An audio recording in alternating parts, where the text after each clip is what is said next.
Hello and welcome to the Audiobook Club. In this week's episode, we're so lucky to be joined by New York Times bestselling author Serena Valentino. Serena, thank you so much for coming on the show. How are you today? Oh, I'm very well, John. Thank you so much for having me. I'm thrilled to be chatting with you today. Oh, we're very, very pleased to have you. I say we. It's just me here, but I'm very, very pleased nonetheless. Now, on the show, we usually like to start off with a little bit of a self-introduction. Could you perhaps tell us a little about your background, how and when you found writing, and decided to pursue that? Well, my background's actually in theater, so I was always interested in performing, theater, musical theater, and that's what I went to school to do. And but I think like deep within my heart, what I always wanted to be was, a storyteller and to Yeah. write books. I grew up with a learning disability. I'm dyslexic. And so I think I always sort of feared that I wouldn't ever, be up to the mark, to being an author. And one day I just sat down and wrote a story, and I shared it with a friend of mine who's a comic book illustrator. And he was like, this would be a really good comic. Like, why don't, we talk about me illustrating it? And it was sort of like magic, really, because the moment that I did that, the moment I wrote that story, the moment I had somebody like wanting to collaborate with me, I realized I found what I truly always wanted to do. And so that's how it happened for me. I mean, and I was lucky. The first story I wrote got published. Wow. We kind of made our own like self-published version of this comic book, and we took it to San Diego Comic Con and showed it around to see if we can get anybody interested. And we found a publisher who essentially invited us to pitch. So we went home and I came up with a pitch for this comic book series, which is called Gloomcookie. It was a series that was out in the 90s. And I've been writing ever since. Now I haven't been writing full time ever since, but that's Yeah. when my journey in writing truly started. Yeah, that's fascinating. It's great to hear as well about your musical theatre background. So you mentioned you sort of been drawn to storytelling. Were you drawn to performing then at a younger age? As you say, that's what you went to into education for. Yeah. Yeah, and that's sort of the approach that I take when I'm writing, because and then I'm sure that you could probably relate to this being a voice actor. For me, I really just want to get to know who the character is. I figure out, who the character is, what their motivations are, what drives them, what happened to them. And I use all that with like my storytelling. And so it's almost like I'm that person while I'm writing the story. I take it on as like an acting role almost.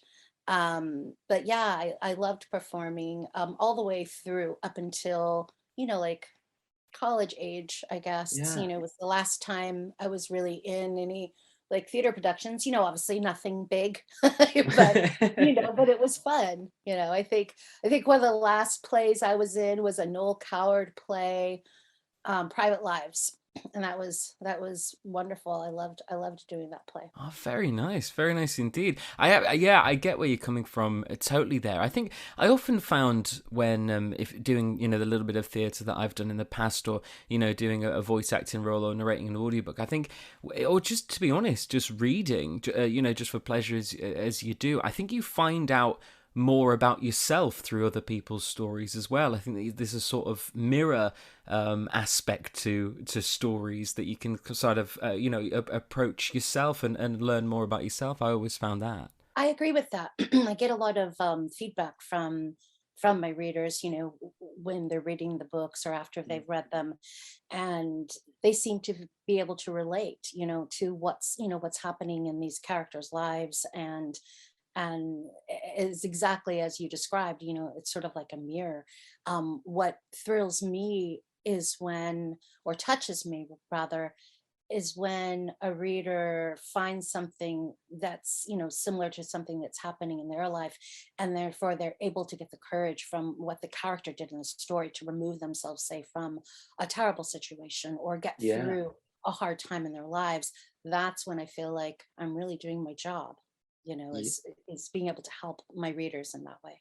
Yeah, absolutely. I mean, that I think that's that's perfect, a perfect example of why stories are so necessary to us. As you say, they can get us through some incredibly tough times. When when setting up, the Gloomcookie, and having that idea there, when you finally got pen to paper, as it were, was it just sort of like a light bulb moment for you of thinking, oh, this is what I should be doing? It absolutely was. It was remarkable because, I was trying to find my thing. I was, mm, acting.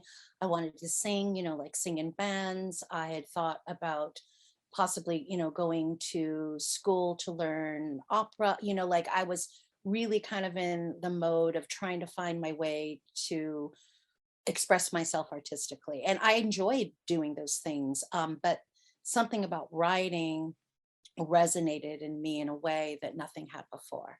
And I realized in that moment, this is what I'm going to do forever. And there are certainly times when it looked as if I wasn't going to be able to, because it's a hard road when, for any of us who do things that are unconventional, yeah, and so sometimes, you get rejected, and sometimes it doesn't look like you're going to make it, or you're going to, well, you're able to make a living at the thing that you love doing. And i just I just kept trying, and sometimes I felt foolish doing so, but I'm really mm, happy I did, because I'm doing what I love, and I'm able to do that full time. And I know that it is 100%, well, not 100%, but like a lot to do with my readers and mm. the support that I get from them. I mean, if they didn't want to keep buying the books, then I wouldn't be writing them still. So really, it's really like thanks to them. Yeah, absolutely. I get that. It's so tough, isn't it? Pursuing, a creative endeavor, and it can be so yeah. For you, you can have a lot of dark years there when it seems like no one quite believes in you, and you have to sort of keep persevering, even though there's sort of no end in sight, or so it seems. So it's very tough indeed. It's especially tough when you have that aha moment that you'd mentioned, where Mhm. it becomes clear, this is what I have to do, Yeah. because the idea of having to do anything else, it's almost inconceivable. I don't know. Is that been your experience?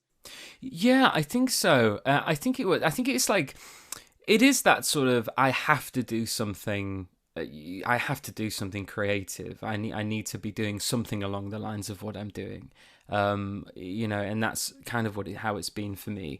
Is that I've always, it has been that sort of perseverance of when you haven't got many jobs booked in. It's like, well, what's the alternative? It's not doing this anymore, and that's just not an option. I'll be doing this for free. I'll be doing this for as long as I can physically do it. And I guess that sort of helps that, push to try and create more opportunities for yourself and all things like that. Well, yeah, I mean, there's certainly other things that I enjoy doing creatively Yeah. besides writing. I did, for a while, when times were lean, I was teaching a course on comic book script writing. I Mm. love teaching. It's fun. I love, having time to interact with my students and teach them how to, visually write a Yeah. story, and using like silent film as an example of storytelling that isn't reliant upon, upon words. Yeah. And so I found that, like, a lot of fun. Unfortunately, these days I don't have the time to do that, because I am writing full time. As we just came out with, Never Never, Captain Hook Yes. story, and simultaneous, and so I'm dealing, have the release of that, and I'm writing the next book now, which is so exciting. and then finishing up another book, and then I've got finishing up another book that's in, copy editing right now, Yeah. and promoting two more that are coming out this year. So, My so goodness. yeah, it's a Yeah. busy time. Certainly sounds like it. That's incredibly exciting. I have lots of questions to ask you about those upcoming projects, or the ones that you can talk about at least coming up later in the show. But you began with Gloomcookie and that series. How does your approach to writing, creating that world, planning and prepping, etc., how does that differ between writing a comic book and, let's say, like, the Villains series? Is your approach any different? Well, I mean, when I first started writing was when I started writing the comic book Gloomcookie, and it was entirely by the seat of my pants. There was no Mm. pre-planning. There wasn't any time to, because I literally had just written a little story, and as I said, my friend, said, well, let's see if we can get something working with it. And on the plane ride home from San Diego, I'm thinking, okay, I've got to think of a bunch of stuff to put in this pitch, for Mhm. this publisher. And I really just sort of brainstormed it on the plane ride home. Oh, wow. And it was a quarterly book, so it came out like every 3 months. And so I just sort of decided what was it was kind of like a serial comic, like a soap opera in a way. Yeah. And so it was really just kind of like this ongoing drama. It was like a supernatural, like a supernatural drama. Um, and it was completely by the seat of my pants.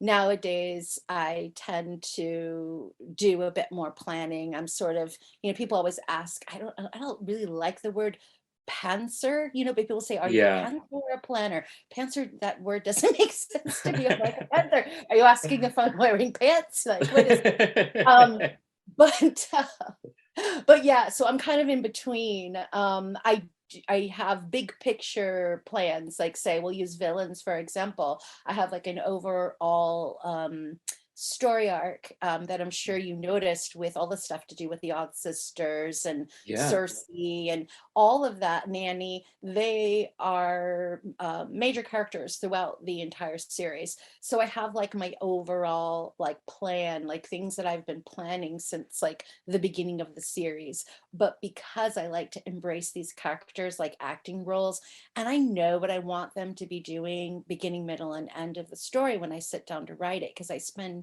a lot of time thinking before I sit down and, Yeah. type on the keyboard.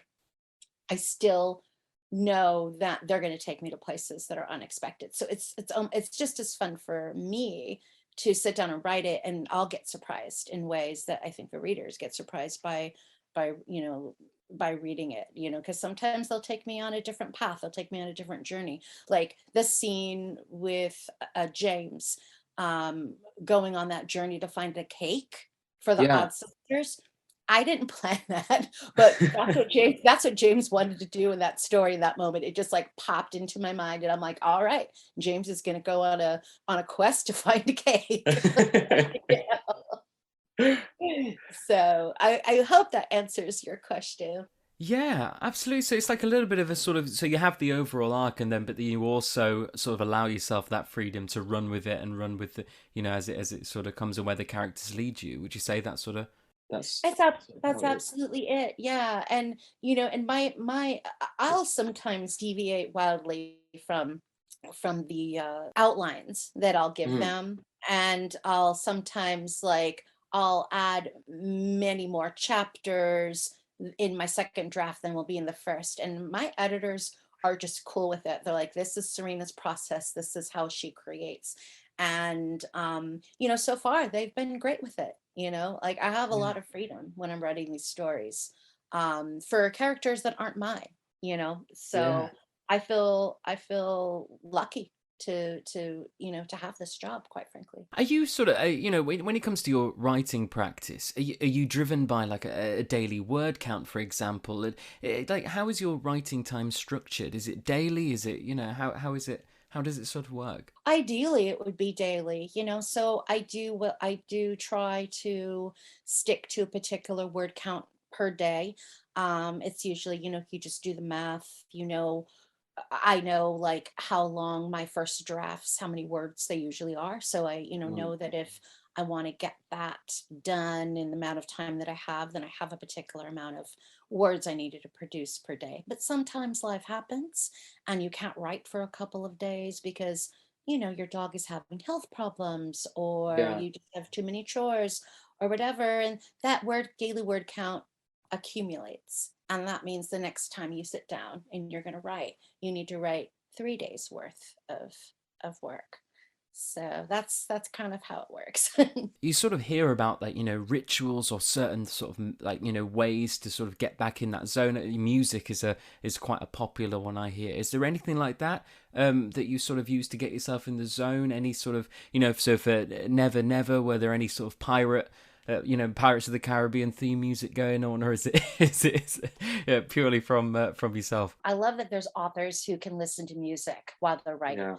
I envy that because I love listening to music in general. So I might like listen to something like before I sit down to write. That might be part of my process. I'll sometimes like watch stuff or go somewhere that I'm inspired by. More times than not, I love just doing the research, just reading about like characters from history or that time period that I'm writing in. Um, but no, I didn't listen to any music. For James, I had just done a bunch of research about pirates Yeah. for for another book that I'm writing, a graphic novel that I'm writing. So I felt really lucky that I already had all that knowledge in my brain. Yeah. And for James, like his story was one that I was easily able to just jump right into because I felt like I'd been living with him in my mind for quite some time. Like I was just ready to write his story. So say that you're, you're writing like, the next book and things, and you might have the idea for the character for the next one, or maybe even the one after that. Is that sort of bubbling up in your mind as you're writing along? Absolutely, yeah, because while I'm writing one story, the others are definitely in my mind because I'm setting things up for the future story since it is a series. And I like to drop hints and Easter eggs, and because all of my readers are little sleuths and they're looking for those things. And I love like hearing all their guesses and theories. and and it makes me happy when when they get to when they discover those secrets, and then they have those moments when the next book comes and goes, I knew that was going to happen. So for example, the story I'm writing now, I mean, I can't share which villain it is, but I will say that it's interesting. I think it's going to be very cool for the readers because it's tying together almost all of the books. Little instances throughout the entire series will be revealed why they were important in this book. And I like when my editor read the outline, she was just like, oh my goodness, like your readers are going to flip out. Like she's like, I can't believe that this has been so intricately planned, like for so long. Yeah. So yes, I definitely always have like what's coming next. I plan all the books like well ahead of time. Like Yeah. I know who the next few books are going to be. That's fascinating. Well, I'm for one very excited to learn more when the time comes. I saw one video quite recently. I believe it was on your Instagram, of a person reacting to the end of Never Never, and that must bring you so much joy. It really does. I was just talking to somebody about that yesterday. It never occurred to me in my life that anybody would do a TikTok reaction with me or my books. And I just I loved it. I loved it. It was so cool. I mean, I've been getting so many readers telling me that they say shook, like Yeah. shook by that ending. And I thought like maybe it might be a surprise, that it would be like a cool twist ending, but I didn't realize it would have the impact it did. Wait, how did that ending resonate for you? I mean, you were James, right? You were like Yeah. James Yeah. in that moment. Like, how did that feel for you? Well, I had my sister is a sound engineer, and she proofs my work when she can, and so she was going through the proofing stage of my files before sending it off, and it just sort of helps the production team and things, just to quicken their load, and it was all we spoke about. It was such an amazing experience. Oh, I'm so pleased to hear that. Like, you don't have to say that. No, it was. I mean that honestly. I know it sort of sounds like I'm just sort of saying it to be polite because you're on my podcast and things. But no, genuinely, it was one of the most fun experiences I've had. I was trying to think of a way to sort of sum it up, and the best way to sort of say it is that every morning when I would sort of wake up and I'd sort of run through everything that I've got to do that day. I didn't have to do that. I woke up and said, I'm recording for Never Never today. This is going to be great. And I knew that from prepping the manuscript, which took, which usually takes a couple of days, right? It took me no time at all because I did it in one session because I was enjoying it that much. And I had to keep reminding myself that I was there to do a job and not just reading it for pleasure. But there's been so much feedback based around how sort of relatable and honest these characters are and feel.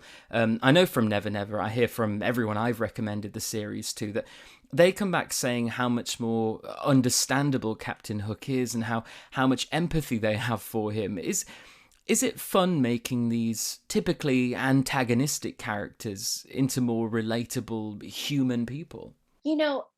Sometimes it's fun, sometimes it's heartbreaking, right? Because Yeah. we know where the stories are going to end, and but the thing is that that's how life is. I mean, people, it was something that I was saying to my friend the other day, because one of the reviews that I read is that they didn't feel like James was Captain Hook. They didn't feel like Yeah. it was a Captain Hook story. and until the end. Yeah. And I was laughing and I said, well, what did they expect? A little baby pirate was going to pop out of its mother with a hook on his hand and be like, I'm Captain Hook, like, and like, and I was just like, so we all start off, young and innocent, and Yeah. we have our experiences in our lives. And I wanted to give a chance to show what these people's experiences might be. And in a way, they're psychological studies, really. It's like, and I try with each one of my stories to put something in there that is either experience of my own, or experience Mm. of somebody that I'm close to, or to a group of people in the world that I feel need to see themselves in my story. So for example, the book I wrote about Ursula, Mm. Poor Unfortunate Soul, that book was about somebody being forced to live their life in a way that wasn't authentic to them, forcing them to not be authentic to themselves, not be their true selves, the selves that makes them happy, the self that they feel like they are. And that was my way of reaching out to the trans community and letting them know you're seen and you're loved, and we don't want you to be anything other than who you feel you are. Yeah.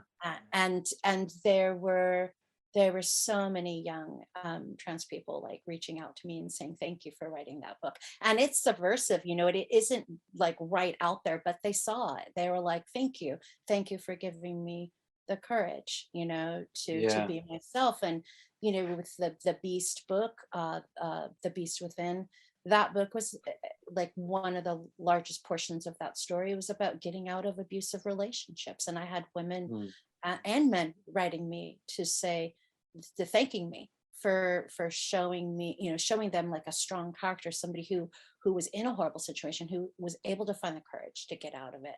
And so it's that's one of the most important parts about writing the series for me, is treating these characters as real people, and Yeah. relatable people, whether, and some of the characters we are going to empathize with. I mean, James certainly, Yeah. like, I wish that James had just taken Cersei's advice in the Dead Woods and stayed there and Yeah. not gone.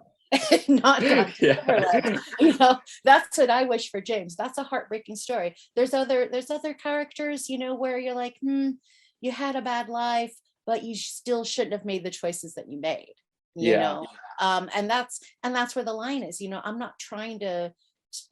not writing redemption stories. Mm. I'm just writing stories that people can relate to better, and give these people voices and a reason why they chose the things that they did and the paths that they took. Yeah, absolutely. Well, that definitely came across, for myself and James. It was it wasn't hard at all to really get into the mindset of James. It seemed just so, it's just easy for me to slip inside because I saw so many parts of myself in that character, and it was almost like you were writing it, for me. And I bet a lot of people have had that experience. And I guess that it comes from, as you said, being honest and putting parts of yourself into that, into every book and into every character, but also maybe, as you said, as we sort of talked about at the start, with your theatre background, and that kind of puts you in a position to be, put yourself in that character while writing. Do you think that that's maybe why it has that effect, because you're really feeling that character as you write it? I absolutely feel like that is part of the reason why I'm able to capture these characters the way that I do, because I do feel like I become them, or at least I fall in love with them for a Yeah. time as I'm writing them, because I mean, obviously they become their own person in my imagination. But of course, I mean, all writers put something of themselves into their characters. I think it sounds so cheesy, but I fell in love with James while I was writing his story. Yeah. He was charming, and it feels weird to talk about somebody that I wrote and have all these attributes about them that I love, but they become their own person. They're like, Mm. he lives outside of myself now because he's with all of you, right? All the people that Yeah. read the story. And I love him. I love like how charming he is, and the fact that he loves to read books, and that he was so inspired, by pirates. And there's like this innocence to him, that and bravery that we didn't get to see in the Peter Pan film. Yeah. And I wanted him to be a brave pirate. I wanted him to be formidable. I wanted him to be smart. I wanted him to have glorious adventures before he got stuck in Neverland forever. When dealing in the environments such as the Disney universe with paranormal, mystical, etc., world building can be so, it is so important. When prepping Never Never, ready for the narration process, I was blown away by how sucked into that world I was right from the get-go. Is world building always on the forefront of your mind? Is it an active sort of thought, drawing the reader in through, building that world and environment? The longer I've been a writer, the more I've realized that like I really love and thrive in world building and describing environments. I think that might have a lot to do with my background in writing for comic books, because it's a visual medium. And Yeah. so I would describe in detail for the artists that I worked with, how I wanted things to look. Mm. And so I think that a lot of my world building environment, describing, came naturally because of that. Mhm. Yeah. And I often, I mean, every single one of the books in the villain series has some kind of beautiful house. Because like, there has to be a beautiful house in which I can describe. And they always have a solarium because I want a solarium. But it's funny, like the last few, like James's story didn't have a house because and all the books, like the last three books in this particular arc were based in London. And Yeah. I'm a huge fan of like Downton Abbey, Upstairs, Downstairs, The Duchess of Duke Street, like all those shows. Yeah. And so when I was doing Cruella's story and Lady Tremaine's story, I was like in that world. I was like, oh, well, this is going to be like a house on Eaton Square. And I and I know what the servants' quarters look like. It was literally like the house in Upstairs Downstairs, the old one, not the new one. Yeah.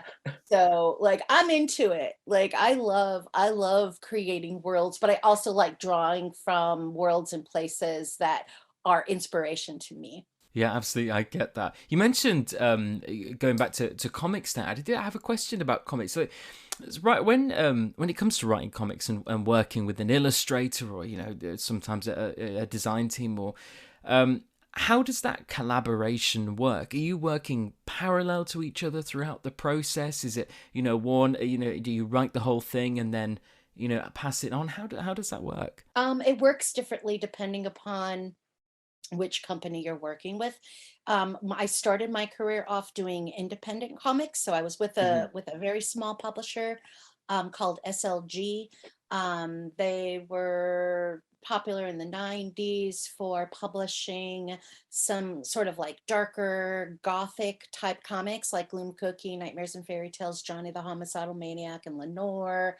Yeah. We had our own freedom to do things the way that we liked. It wasn't like a big publishing house. So the way that it would generally work is I would write the script and I give it to the illustrator.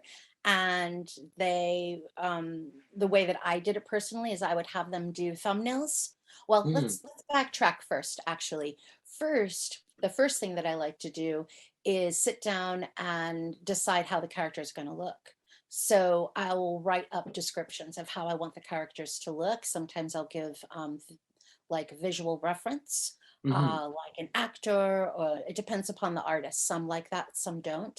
I will usually just describe them. They'll draw them. Sometimes it'll be perfect the first time. Sometimes little tweaks will need to happen. But for me, it's always important to get that nailed down before we sit down and actually do the book, right? So we got Yeah. the characters nailed down, and then I'll give them the script and they'll thumbnail it. The script I do long script, which means I'll say page one, panel one, and I'll describe everything that's happening in panel one.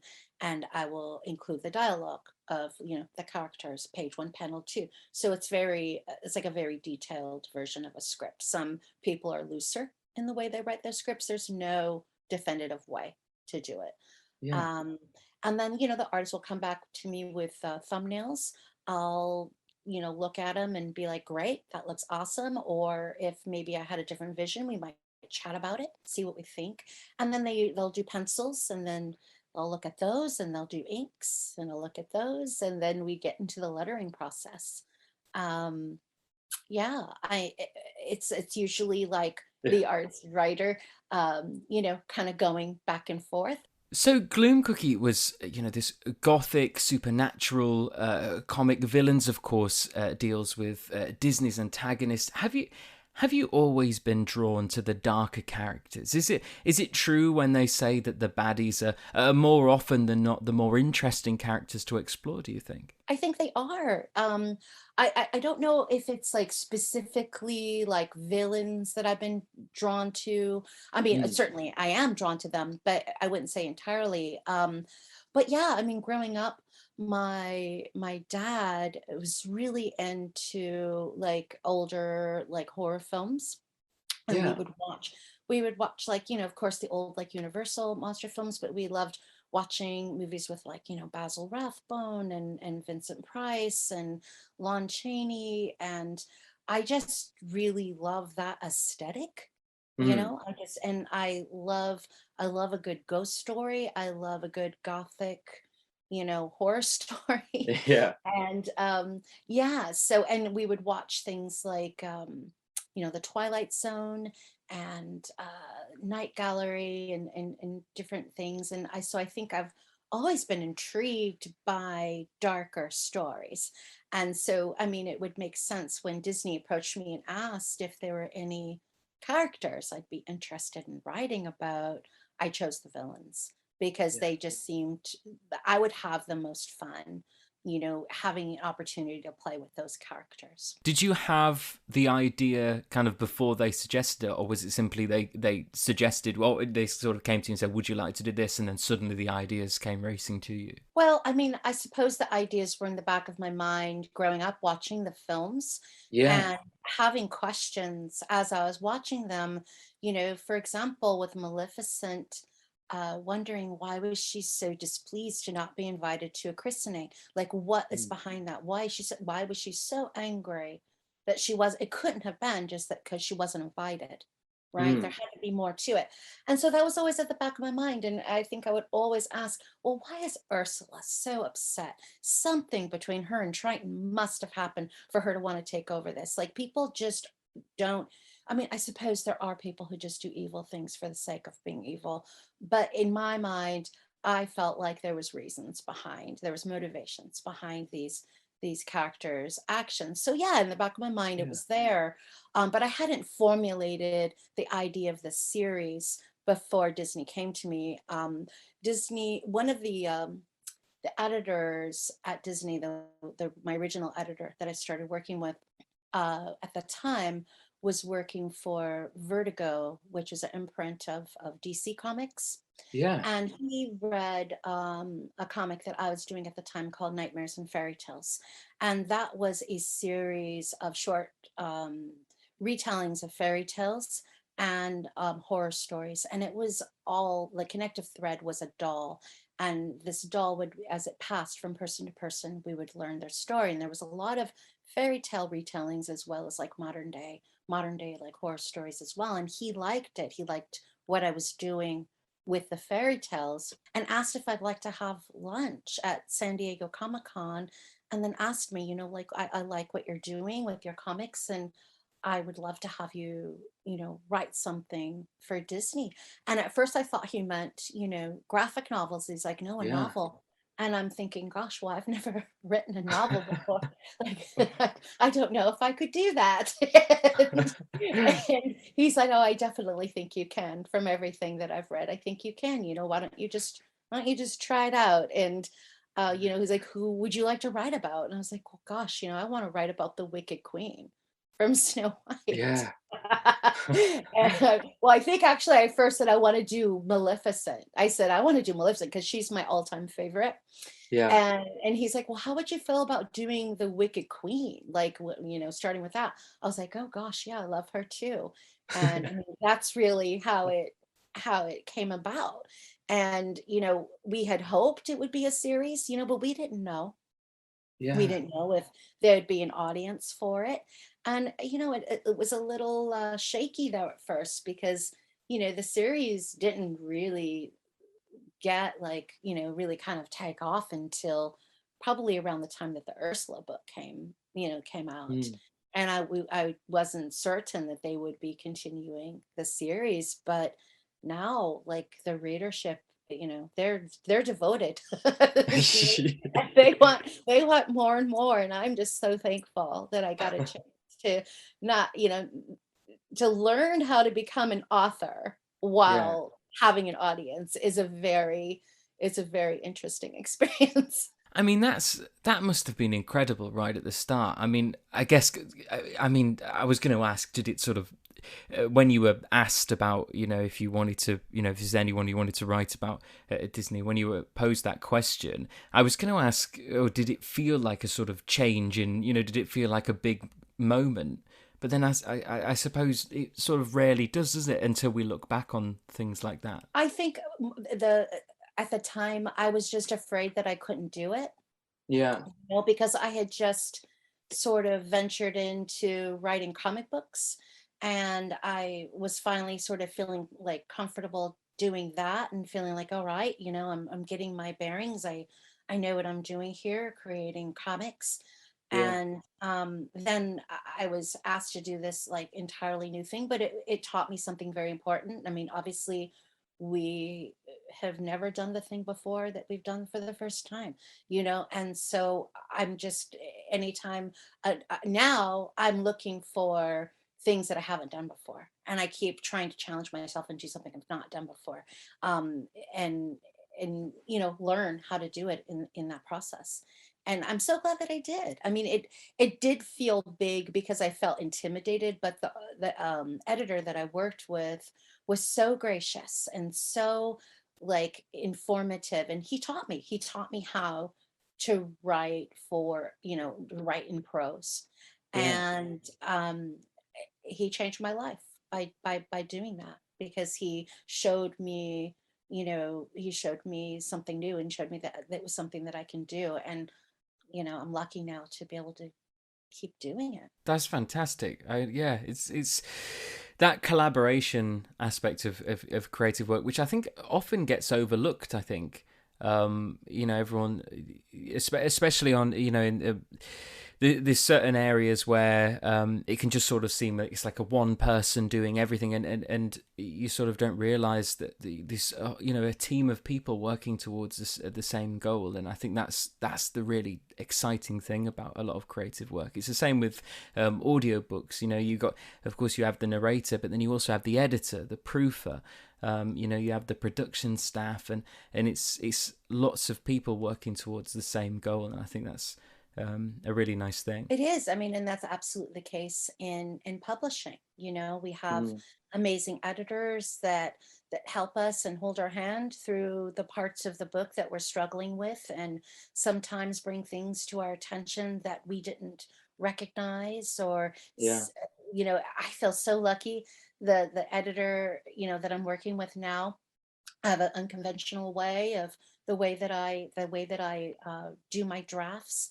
My Mm. first drafts are very bare bones, um, and I was afraid when we first started working together that she wouldn't understand that process. That she would think, "Oh gosh, like what is this? Like this is a first Mm. draft." But she was immediately able to see the potential and see where I was going, and trusted my process. And now, I mean, we've been working together for a while, so she has all the faith in me that I'm going to continue to put these books out the way that I have. I just do more of my work in second draft than I do in first. Yeah. But yeah, I mean, if it wasn't for her and the copy editing and I mean the legion of people behind making these books happen, they wouldn't be happening. It's not all just me. And and that same absolutely goes for a collaboration with an artist on a comic book. It's equal. We wouldn't Yeah. have a comic book if it weren't for an artist, or the writer. And then of course there's like, if there's a different inker or letterer, there's different people who color it, and then of course there's the editors. There's a huge team behind everything that happens in Yeah. the entertainment industry. So you're right. Not everybody gets the credit that they deserve. I've been told to say that by my editor. You've been told to say that by your editor. Send your editor some flowers or some whiskey or something and let them know. She certainly deserves it.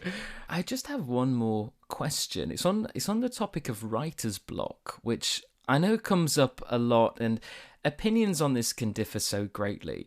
From writers like, Aaron Sorkin, who says that he's in like a constant state of writer's block. And then there's also those who say that it doesn't exist and it's just a form of procrastination. And I'd love to hear your take on this and your experiences with this. Well, I think that it's a personal experience for everybody. I think it would be odd to say that just because something doesn't exist for you or does exist for you, it doesn't mean that that's what somebody else's experience is. I Yeah. think personally, it all comes down to brain chemistry. We can talk about the muse, or we can talk about inspiration, or we could talk about being blocked. For me, I like to spend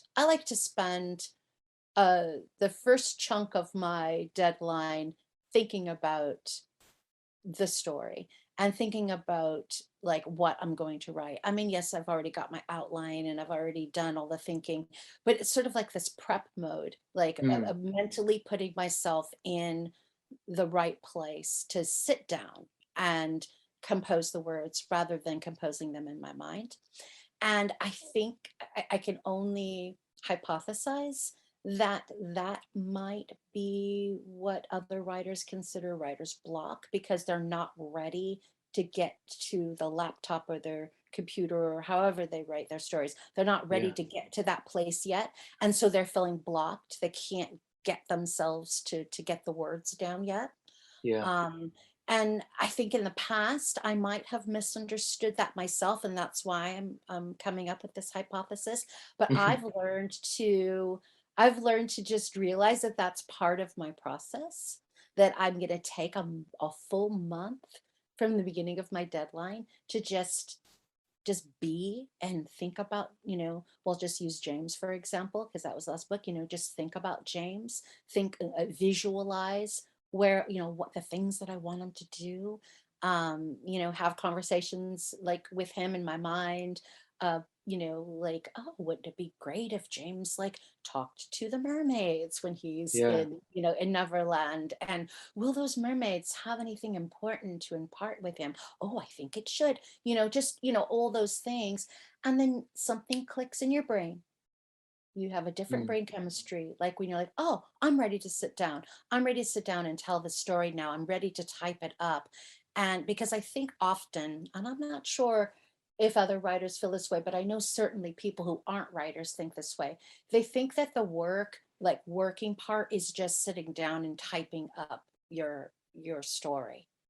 And there's so much more work that goes into it in your mind ahead of time, at least for me.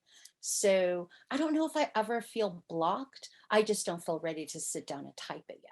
Does that make sense? That makes perfect sense. Yeah, and I think you're absolutely right. I've struggled, with I try and write a little bit, just for getting things out of my brain. Really, I sort of use it as therapy, um, and yeah, I think you may have just hit the nail on the head for me, to be honest. Because I always try and go internal and think, oh, there must be something wrong with me today, or I'm doing it I'm doing it wrong. But then no, you might be right. I think it's just I'm not ready for that stage yet. Yeah, Um, you yeah. just have to trust that that's part of the process that gets you to where you need to be to write your story. It used to throw me into a panic. Like for the first few books, it Yeah. would throw me into a panic. I'm like, I'm wasting a month at this deadline. What am I doing? Like, why can't I write? Why can't I do it? And then once I started trusting it, it's so much easier. It's like one less thing to stress about.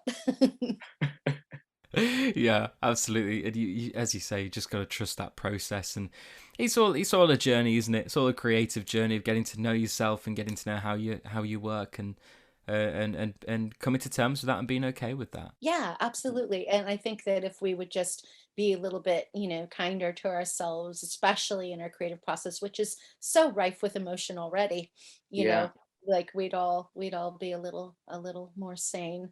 100%, 100%. It's been such a pleasure to talk to you. To finish us off, is there any upcoming? I know you've mentioned a few that you may not be able to talk about, but is there anything, any upcoming projects, anything approaching in the diary that you're excited about and could perhaps tell us a little bit about? Oh, I'd love to. I have two new books coming out in September, this coming up September. One is How the Villains Ruined Christmas. It's a beautiful, beautiful little picture book, um, illustrated by Joey Cho. And it's gorgeous. And it's the first time I ever wrote like a rhyming children's book, and I had a lot of fun with it. And I'm looking forward to seeing what the wee ones think of it when when Yeah. their parents give it to them for the holidays. And that's coming out. That's both the books that I'm mentioning now. Both come out on September 6th. The other one that's coming out is called Raising the Horsemen, and it is the story of Sleepy Hollow. It's a retelling Yeah. of the tale of Sleepy Hollow, but it's from Katrina Van Tassel's point of view. And I feel so close to the story, and I'm really looking forward to seeing what readers think of it. It's there's two different timelines happening with this Horseman story. There's like the original Katrina Van Tassel, in the time of Sleepy Hollow, and then there's her ancestor, who is like a great times a million, like a granddaughter who's reading her grandmother Katrina's diary. And as Kat is reading Katrina's diary, she's starting to realize that their lives are parallel, and that there's like similar things going on in each other's lives. And she discovers the true legend of Sleepy Hollow through reading her grandmother's diary.